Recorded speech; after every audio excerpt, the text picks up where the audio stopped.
에베네셀 하나님의 적극적인 모습은 자기 자녀를 위해 친히 싸워주시는 것이었습니다.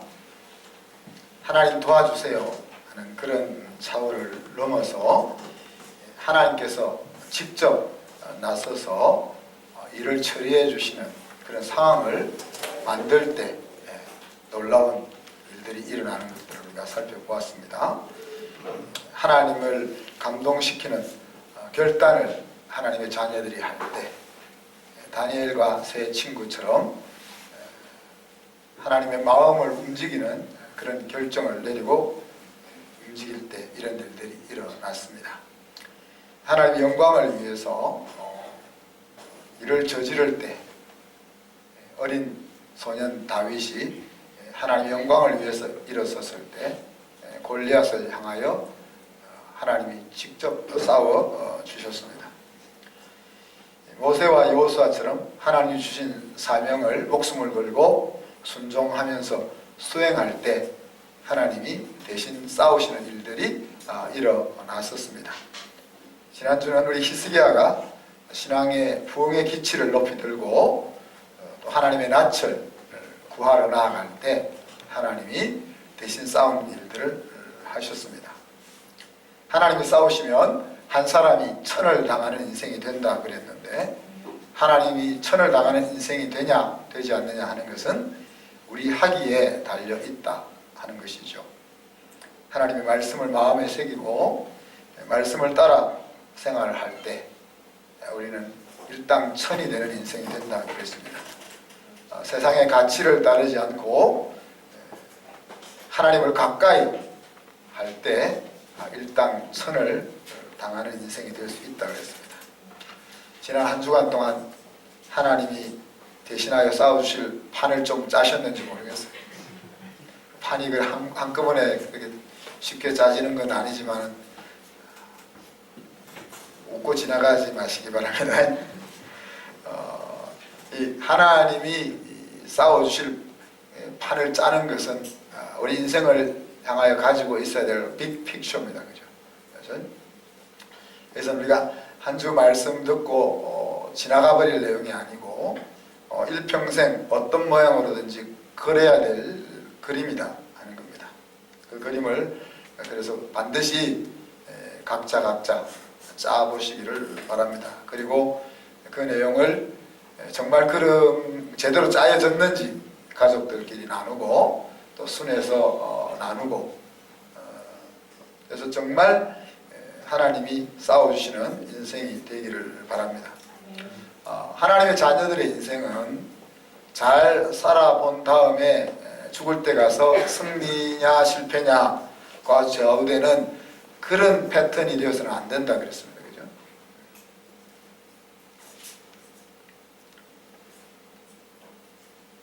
하나님이 싸우시는 이 판을 짜면은 그 인생은 승리하는 인생이 되는 거죠. 그래서 살아본 다음에 결정되는 그런 포맷으로 우리의 인생을 살아가는 것이 아니라 승리하는 판을 짜고 살아가야 된다는 사실을 잊지 마시기를 바랍니다. 오늘은 기댈 곳이 없는 사람들의 언덕이 되어주시는 하나님에 대해서 같이 나눠봅시다. 그 일에 하나님께서 우리를 저와 여러분을 동력자로 부르십니다. 오늘 어버이 주일인데 우리 어버이를 가장 기쁘시게 하는 길은 뭘까요? 일부 예배 때는 뭐니 해도 돈이다 그랬는데 여러분이 자녀들한테 돈 좀 받으셨나요? 어제 어버이날이었는데 또 돈을 좀 드렸나요? 여러분 어버이들한테? 봉주 집사님 좀 드리셨나요? 예, 훌륭하십니다. 돈도 우리의 마음을 기쁘게 하죠, 그죠? 근데 너무 작은 기쁨들이고 정말 우리가 부모로서 또 우리의 부모를 행복하게 하고 기쁘게 하는 것이 무엇입니까? 여러 가지 있겠지만 저는 그렇게 생각합니다. 부모와 자녀가 이렇게 한 팀이 되어서 하나님의 나라를 꿈꾸고 하나님의 나라를 함께 섬겨나가는 그 모습을 만드는 것이 아닐까 생각합니다.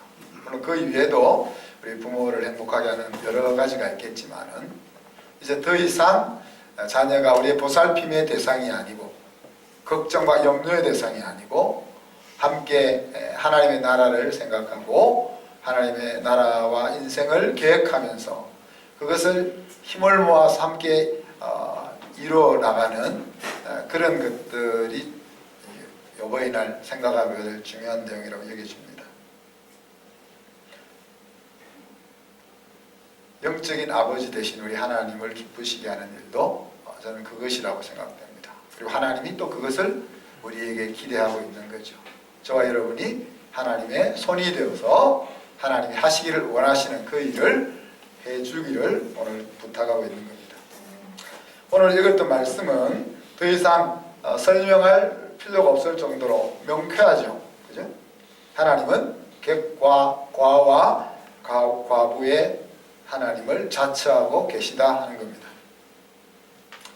객과 과의 송사를 억울하게 하지 말고 과부의 옷을 전집 잡지 말라 그렇게 말씀하십니다. 이런 일들이 일어나고 있다는 것을 의미하죠. 하나님 이렇게 말씀하신다는 것은 우리가 살고 있는 세상에서 객과 과의 송사가 제대로 받아들여지지 않는 일이 한 번, 두 번 일어나는 것이 아니라 비일비재하게 일어난다 하는 것을 내포하고 있습니다. 그죠? 기댈 것이 없는 과부의 옷이 전당 잡혀지는 그런 일들이 일어나고 있다 하는 이야기죠. 그것도 하나님을 모르는 세상이 아니라 하나님을 믿는 하나님의 백성의 길로 이끌림을 받고 있는 이스라엘 공동체 속에서도 그와 같은 일이 일어나고 있다는 이야기겠죠. 수수 때가 되면 고아와 과부를 위하여 좀 남겨두라 그렇게 말씀하십니다. 감람나무 열매도 객과 고아와 과부를 위하여 남겨두라 그렇게 얘기하시죠. 또 포도나무 열매도 객과 고아와 과부를 위해서 남겨두라 그렇게 이야기하십니다. 사람들은 알뜰하게 내 것을 챙기죠. 그죠? 우리가 농사를 짓는데 포도를 한 10송이 나무에 그냥 달려놓고 이제 그랬다가는 집사람한테 야단맞겠죠. 그죠? 올리브 나무를 수확하면서 올리브를 주렁주렁 남겨둔 채 일 끝났다고 손 들고 오면 야단 맞을 거 아닙니까? 내 것을 찾아 먹지 못하면 우리는 바보라고 취급받는 세상 속에 살고 있습니다. 심지어 내 것 아닌 것도 챙길 수 있기만 하면 악착같이 챙기는 세상이죠. 재난기금 다 잘 쓰셨나요?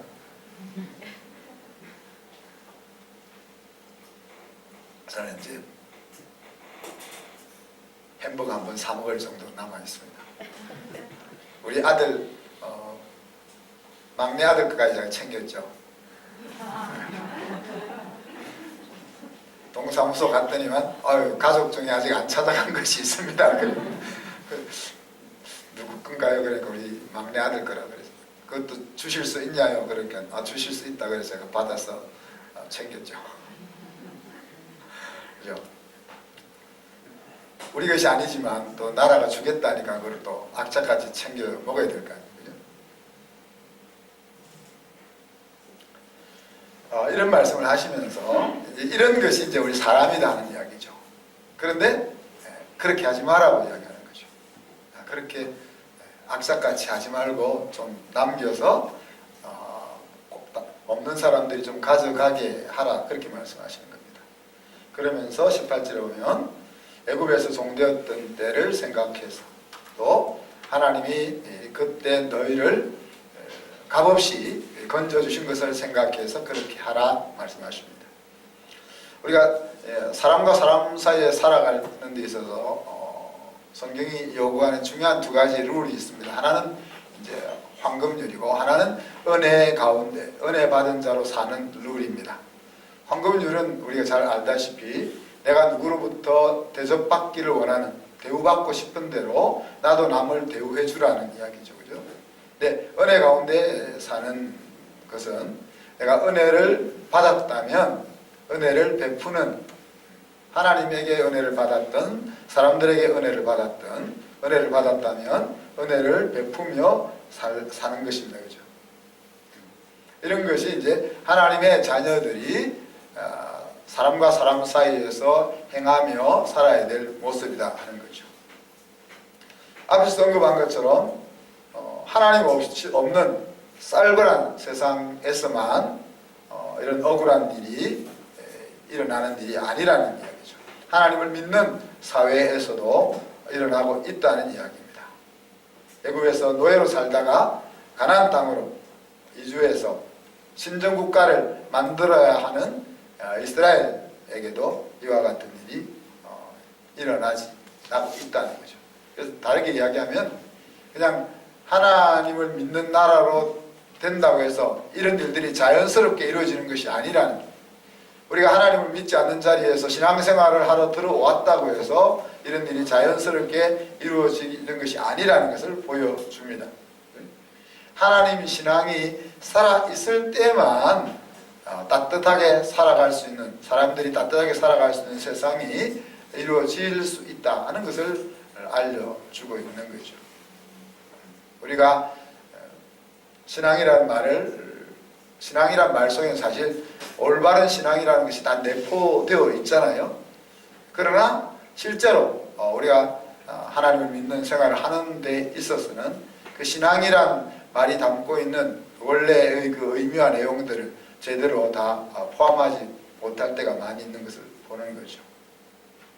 자, 그렇다면 하나님께서 왜 굳이 객과 고아와 과부를 언급하십니까?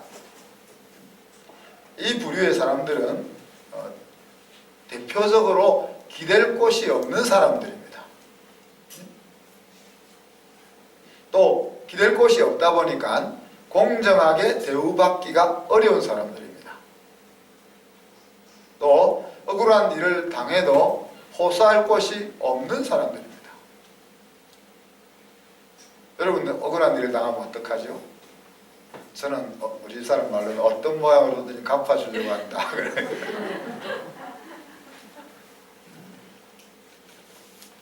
여러분 어떠세요? 억울한 일을 당하면? 억울한 일을 안 당해보신 분들 같은데 안 당해보셨나요? 호소할 곳이 있죠, 그래도 여러분들. 네. 근데 찾아도 호소할 곳이 없을 때 여러분 마음이 어떻습니까?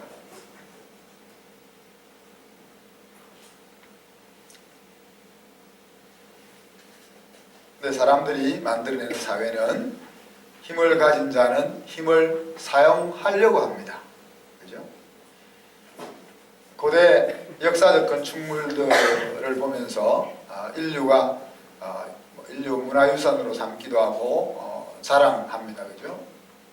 그렇지만 그 뒤에 감추어져 있는 힘없는 사람들의 아픔을 우리가 볼 수 있어야 되겠죠.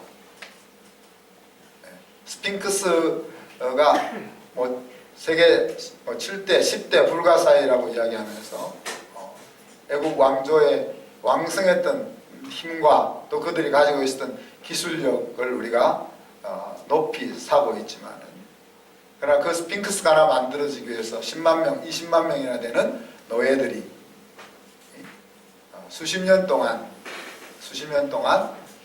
밥 먹고 돌 깨고 돌 나르고 하는 그 일을 하는 것이 인생이었던 것이 그 스핑크스 속에 담겨 있는 거죠. 바벨탑이 하늘까지 높이 솟아 올라서 하나님이 내려와 보실 수밖에 없는 그런 위대한 작품이지만은, 그 바벨탑이 세워지기 위해서 힘을 가지고 있는 사람들이 힘 없는 사람들을 어떻게 부렸느냐 하는 그 고통이 그 속에 담겨 있는 거죠. 하나님께서 힘은 섬기라고 주신 것인데 사람들은 힘을 자기를 위해서 사용하려고 하게 된다 하는 겁니다. 그래서 심지어 뭐 세상에서도 그렇게 이야기하잖아요. 절대 권력은 절대 부패한다. 그래서 많은 경우 심지어 교회까지도 힘을 가지려고 하잖아요. 교회가 힘이 없으니까 사회로부터 당한다 생각하잖아요. 그러나 그런 힘을 가지고 교회를 지키려고 하고, 그런 힘을 가지고 사회를 지키려고 하고, 그런 힘을 가지고 나라를 지키려고 한다면 성경에서 이야기하고 있는 성령으로 시작했다가 육신으로 마치는 결과를 누구나 초래할 수밖에 없을 것입니다. 힘을 자기를 위해서 사용하게 되면 수탈이 일어나고 억압이 일어나죠. 나라가 힘을 바르게 사용하지 않을 때 다른 나라를 침략하고 다른 나라를 힘들게 합니다. 일본이 그랬고 또 뭐 영국이 그랬고 네덜란드 그랬고 세계에 많은 힘을 가졌던 나라들이 그 힘을 잘못 쓰므로 인해 가지고 주변에 있는 많은 나라들에게 수백 년, 수십 년의 아픔의 흔적을 남겨주지 않습니까? 사장이 힘을 자기만을 위해서 사용하면 밑에 있는 직원들의 삶이 고달파집니다. 노동자들이 자기가 가지고 있는 힘을 자기들의 이익을 추구하는 데 사용하면 회사가 힘들어지는 일을 맞이하게 되죠. 부자가 힘을 자기만을 위해서 사용하게 되면 세상에 힘든 사람들이 점점 더 많아집니다. 위정자가 힘을 백성을 위해서 사용하지 않고 자기를 위해서 사용하게 될 때 나라가 부패한 방향으로 나아갈 수밖에 없는 거죠. 사람이 만들어내는 사회가 이러기 때문에 하나님이 오늘 고아와 객과 과부를 언급하고 있는 것입니다. 또한 사람이 만들어가는 세상은 힘을 잃어버리는 일들이 끊임없이 일어납니다. 힘을 가진 자들에 의해서 또 우리 자신의 어리석음에 의해서, 그래서 잠언은 게으름으로 인해서 우리에게 가난이 찾아온다 그랬고, 지혜 없는 행동을 통해서 우리가 고통을 겪을 수 있다 그랬습니다. 그리고 탐심을 통해서 우리는 힘을 잃어버리기도 하고, 사기를 당해서 힘을 잃어버리기도 하고, 혹은 우리의 연약함과 실수로 힘을 잃어버릴 수도 있는 거죠. 이처럼 원하든 원치 않든 간에 사람이 살아가는 사회는 힘을 잃어버리는 일들이 계속 일어난다는 이야기죠. 그것을 그대로 둘 수가 없는 거죠. 자, 힘을 잃은 사람들이 많아지면 세상이 어떻게 되겠습니까? 희망이 없는 세상은 미래가 없다고 그렇게 볼 수 있겠죠. 약 반세기 내지는 7, 80년 동안 전 세계를 붉게 물들게 했던 볼셰비키 혁명이 어떻게 일어났습니까? 먹을 것조차 없는 가난 속에 노동자들과 농민들이 내몰리게 될 때 그와 같은 피해 혁명이 일어났습니다. 그래서 국민소득이 8,000불, 9,000불이 넘어가게 되면 공산주의 혁명은 일어날 수 없다라는 그런 이론도 있죠. 그죠? 어느 정도 살아갈 만한 형편이 되면 세상을 뒤집어 엎어야 된다 하는 그런 일에 사람들이 나서려고 하지 않는다는 이야기죠. 그래서 오늘날도 가난한 나라에서는 끊임없이 독재와 혁명이 반복되면서 백성들을 힘든 삶으로 몰아가고 있는 것입니다.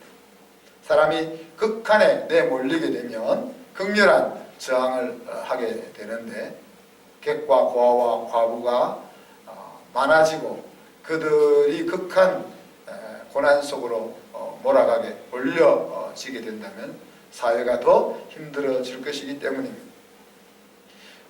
가장 중요한 이유는 이 세상은 하나님이 만드신 세상이기 때문이라고 말할 수 있겠습니다. 하나님은 사람을 위해서 온 우주 만물과 지구를 만드셨습니다. 그리고 그 땅에서 하나님의 자녀들이 행복하게 살기를 원하셨습니다. 그 가운데 무너져 있는 사람들을 회복시켜서 하나님과 더불어 사는 세상을 만들기 위해서 하나님은 독생자 예수 그리스도까지 십자가에 못 박는 엄청난 일을 행하셨습니다. 그런 하나님이 이 세상이 고통 가운데, 억압 가운데 존재하는 것을 그냥 놓아두실 수가 없는 거죠. 그래서 오늘 하나님은 객과 고아와 과부를 언급하고 있는 것입니다. 자, 그들을 향하여 하나님 우리에게 명령하고 있는 행동의 내용은 무엇입니까?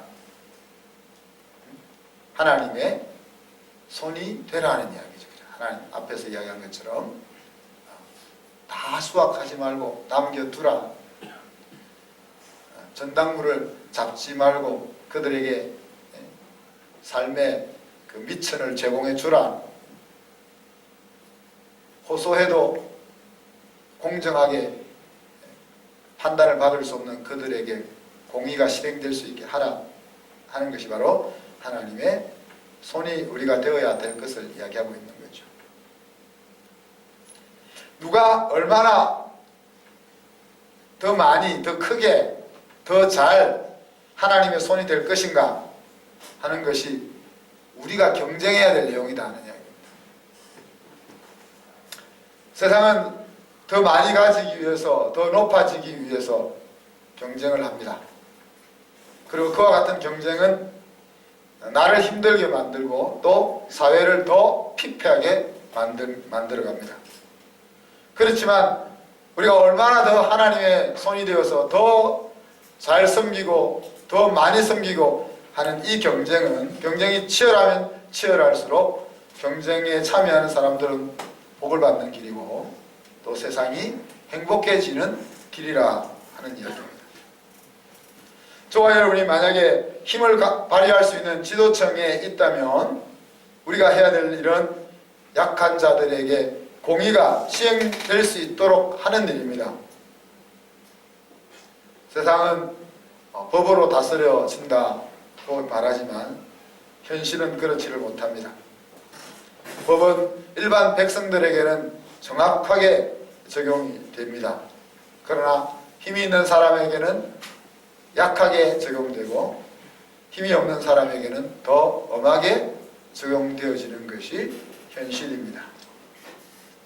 이와 같은 것은 재판하는 재판정에서만 이루어지는 것이 아니고 여러분이 다니고 있는 회사에서도 또 우리가 아플 때 찾아가는 병원에서도 또 우리가 매일 접하는 삶의 현장 속에서 광범위하게 이루어지고 있는 일들이다 하는 이야기입니다. 여러분이 돈의 힘을 가지고 있다면 여러분은 약자들이 일을 쓸 수 있는 기회를 제공해 주는 하나님의 손이 되어야 합니다. 요즘 7년 안에 갚으면 되는 1억을 빌려준다, 저리로 빌려준다는 그런 것들이 나오던데요. 청년들이 미래가 없고 희망이 없으니까 이런 상품이 이제 나오는 것 같아요. 그죠? 그렇지만, 이런 것이 답이 될 수 있겠는가 하는 이야기죠.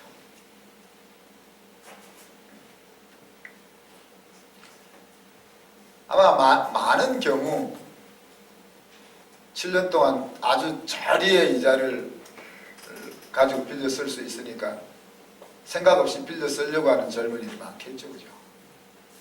그리고 나서 과연 몇 프로가 그것을 종잣돈으로 해서 뭔가를 일으켜내고 7년이 지나서 그것을 갚을 수가 있겠어요. 아마 많은 경우 그걸 다 날려먹고 7년이 지나서 빚을 하나 짊어지고 있겠죠. 그죠? 인간의 죄성을 우리가 감안해야 한다는 이야기입니다. 우리가 누구를 도우려고 할 때, 누구를 세우려고 할 때 지혜가 필요하다는 이야기죠. 그래서 성경은 가난한 사람을 구제하는 것은 그렇게 강조하면서도 또 일하기 싫어하는 자에게는 먹지도 말게 하라고까지 말씀을 하고 있는 것입니다. 돈을 주는 방법은 쉬운 일일 것입니다. 물론 내 돈을 주는 것은 쉽지 않겠지만 그러나 기회를 주는 것은 돈을 주는 것보다 더 훨씬 많은 에너지가 들어가야 합니다. 관심과 수고가 더 들어가야만 가능하다 하는 이야기죠. 그렇지만 하나님이 여러분에게 돈을 맡겨주셨다면 여러분은 그 돈을 통해서 기회를 주는 것이 여러분의 사명이고 여러분이 보람이기도 하다 하는 것을 마음속으로 느껴야 할 것입니다. 또 내가 가진 것이 있다면 연약한 자들이 생존의 장을 펼쳐나갈 수 있도록 우리가 길을 만들어 주어야 할 것입니다. 우리의 과거의 처지를 생각할 때 우리는 내가 당했던 아픔을 우리 자녀들은 겪지 않기를 원합니다. 그죠? 그처럼 우리가 겪었던 그 아픔들을 우리 시대에 살고 있는 다른 사람들이 동일하게 겪지 않을 수 있도록 이끌어가야 하는 이야기죠. 또 하나님께서 우리가 힘이 없을 때, 고통받을 때 우리를 위하여 하셨던, 거저 주셨던 그 놀라운 일들을 생각하면서 오늘 하나님께서 말씀하시는 이 명령에 순응해야 한다는 이야기입니다. 먼저 우리가 할 수는 없을지라도 적어도 하나님이 우리에게 주셨던 그 은혜를 저버리는 행동은 하지 말아야 하겠죠. 은혜를 내가 베풀지 못한다는 말은 은혜를 누리지 못하고 있다 하는 것을 의미합니다. 1만 달란트 당감받았던 종이 200데나리온 빚졌던 친구를 용서하지 못하는 것을 통해서 다시 1만 달란트 빚을 뒤집어 엎었습니다. 하나님의 은혜가 우리에게 동등하게 주어지고 있지만은 그 은혜를 내 것으로 받아 누리며 살고 있느냐 하는 것은 내가 다른 사람에게 얼마나 어떻게 은혜를 베풀고 있느냐 하는 것에 달려 있다는 이야기입니다. 하나님은 신정국가를 향하는 이스라엘에게 약자를 보호하는 것을 명령하실 뿐 아니라 권고하실 뿐 아니라 제도적으로도 보완을 해주셨습니다. 그죠? 이혼녀들의 생계를 보호하는 법이라든지 가난한 자들의 생계 수탈을 금지하는 법이라든지 3년이 될 때마다 11조를 더 들여서 가난한 자를 구제하게 한다든지 안식년과 희년이라는 것을 통해서 무너진 자리를 다시 회복시키는 것들을 제도적으로 마련해 주십니다. 기독교 문화가 자리 잡은 사회일수록 리더십들이 사회 약자를 위해서 무엇을 할 것인가 하는 것들을 중요하게 여깁니다. 그리고 그런 것을 중요하게 생각하고 살아가는 사람들이 세상의 리더십들이 되는 것입니다. 말씀을 마무리합니다. 호소할 곳이 없는 사람들에게 하나님의 공의가 시행되게 한다면 그것은 우리가 하나님을 대신하는 것이다. 오늘 그렇게 말씀하고 있습니다. 하나님의 손이 되는 것은 또 하나의 하나님이 우리를 위하여 친히 싸워주시는 판을 짜는 행동이라 하는 사실을 기억해야겠습니다. 19절에 보면 이렇게 하나님의 명령에 순종할 때 하나님께서 범사에 복을 주시겠다 약속하고 계십니다. 여러분, 저는 여러분이 정말 이 말씀이 사실인지를 시험해 보기를 도전합니다.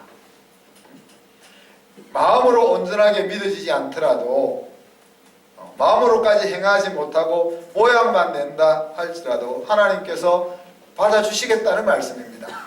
물론 하나님의 목표치는 우리 마음으로부터 우러나오는 섬김이고 마음으로부터 우러나오는 하나님의 동력자가 되는 것입니다. 그죠? 우리의 이름을 내기 위해서가 아니라 하나님의 이름으로 행하는 것이 하나님의 목표입니다. 그러나 우리가 마음까지 공감이 되지 않는 상황이라도 하나님의 말씀 앞에 순종하고 그 순종을 통해서 하나님이 일하시는 것을 경험하고 이 일이 반복되다 보면 우리의 마음까지 그렇게 변화될 줄로 믿는 것입니다. 잠언 19장에 보면 가난한 자를 불쌍히 여기는 것은 여호와께 우어 드리는 것이다 그랬습니다. 잠언 28장에 보면 가난한 자를 구제하는 자는 궁핍하지 않거니와, 여기서 끝났으면 좋겠는데 이어 나오는 말씀은 못 본치 않은 자에게는 저주가 크리라 그랬습니다. 하나님의 손이 되는 일은 명령이면서도 또 해야 될 의무인 것입니다. 하나님의 손이 되는 것은 복을 받는 길이면서도 저주를 벗어나는 길이기도 하다 하는 이야기입니다.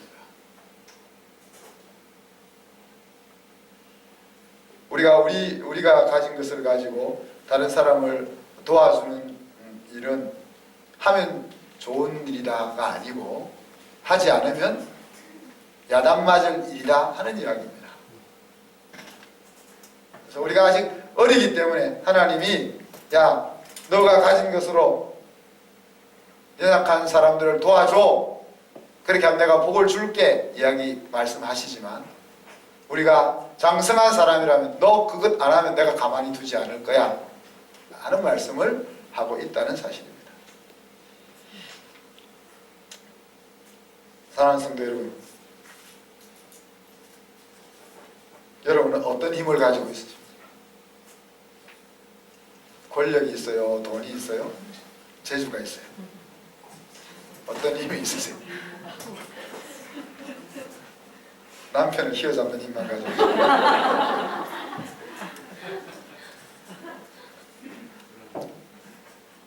어떤 힘을 가지고 싶으세요? 힘을 안 가지고 싶으세요?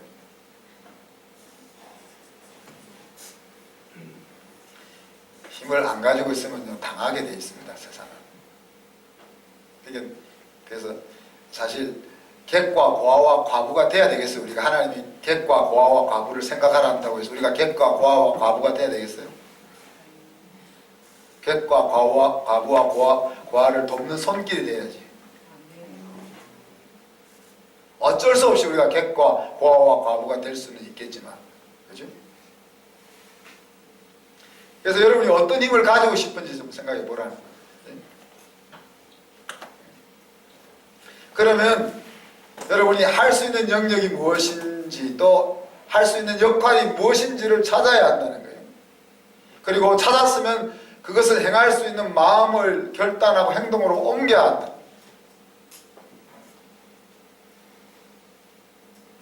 우리 안원정 권사님 하늘 통장에 10억 한다니까 기억하고 있거든요. 100억 한다 했나? 10억이죠? 내가 연말 가서 물어볼까 얼마나 했는지.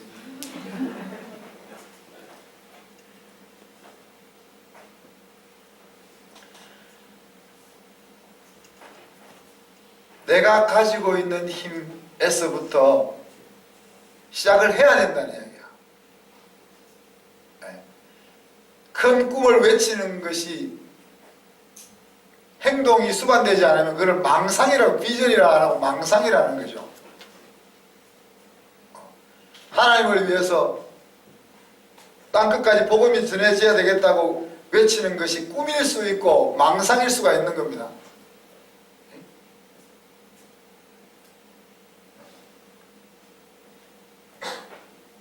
우리도 공수표를 하나 발행했잖아요.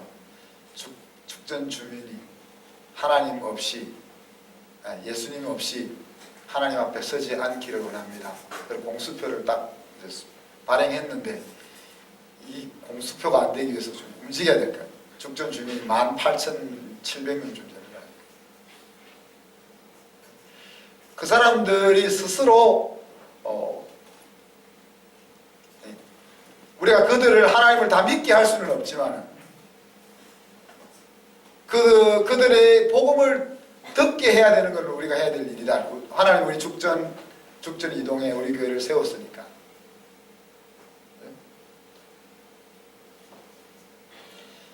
그리고 하나님이 우리가 마음으로 결단하고 우리가 가진 그 시점, 우리가 가진 그 힘에서부터 행동을 시작할 때 하나님이 그 장면을 통해서 일을 하시잖아요.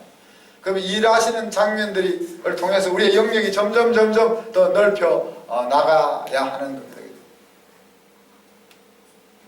그래서 저와 여러분이 하나님의 손이 되어 하나님의 동력자로 살아가야 된다.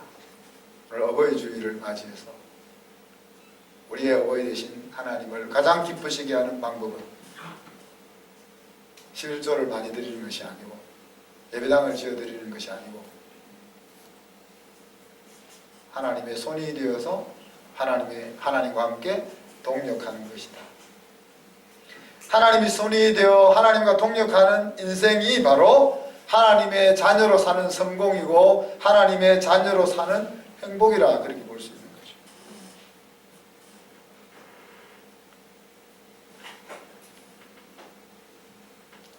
이 하나님의 놀라운 명령을 받아들일 수 있는 저와 여러분이 되기를 축복합니다. 약자들에게 하나님의 손이 되어주는 여러분이 되어서 하나님이 여러분을 위해서 싸워주시는 그런 인생이 될 수 있기를 주님의 이름으로 축복합니다. 이 시간 말씀 생각하면서 1분 동안 기도합시다. 하나님의 손이 되는 삶을 살게 해주십시오. 그리고 지금 내가 가지고 있는 그 작은 힘에서부터 발을 내디디게 하여 주십시오. 같이 한번 기도합니다.